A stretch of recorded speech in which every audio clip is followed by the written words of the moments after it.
Price Tag Games. We're the publisher of all the games that we show here today. This is Super Mutant Alien Assault, and it's made by Cybernate. And what's it about? So the game is about basically the human race has been evolving and they're exploring the universe. So everybody is hibernated in a capsule in this spaceship. And there are these cute little robots that are basically defending the ship so that the humans don't, die. But it's getting invaded by aliens along the way.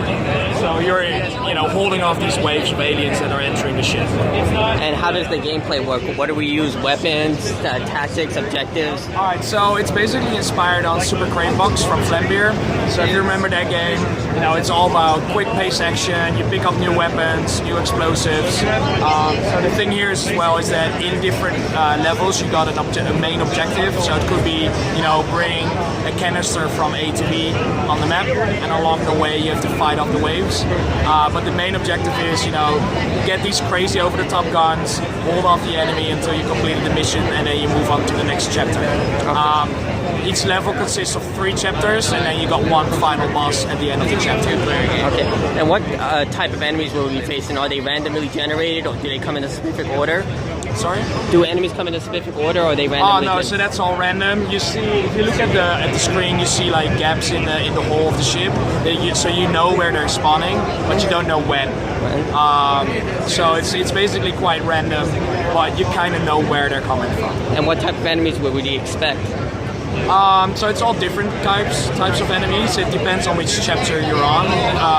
So different chapters have different types of enemies, and the different enemies have then different attacks. Some charge at you really quick.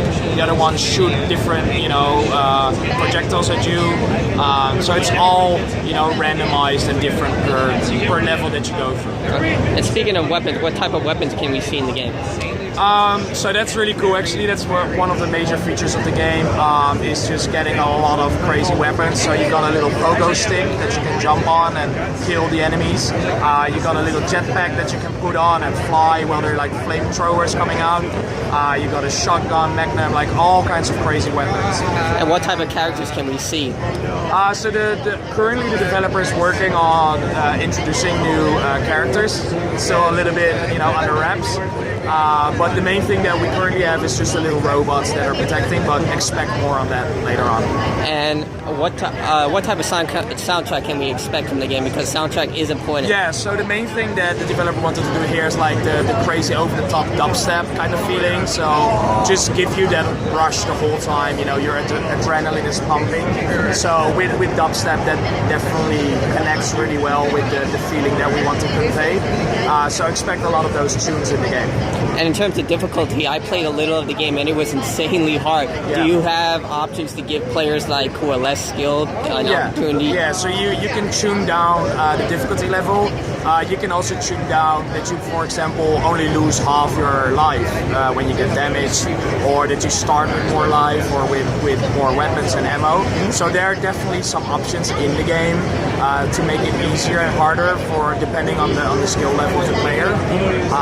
And to be honest, even if you get those extra options in, it is just a steep learning curve. So you need to understand, where do I pick up my weapon, what happens when I interact with these enemies, and how do I kill them. And once you get that learning experience, then you can go through the levels pretty quick and easy. And what about unlockables? Can we see any cosmetic items, special upgrades? That's something that we're working on, and yeah, we will announce it later, but that's definitely something that we're looking at adding. Think about Steam Workshop and stuff like that. And for future content, when the game is released, do you plan to keep supporting it with free updates or DLC? Yeah. So the developer is definitely thinking about keeping the game alive and maintaining it. It just depends on how well it's being received, what people are waiting for. They might be waiting for something else than DLC, but it's definitely something that the developer is looking to do. And how many players can play it once?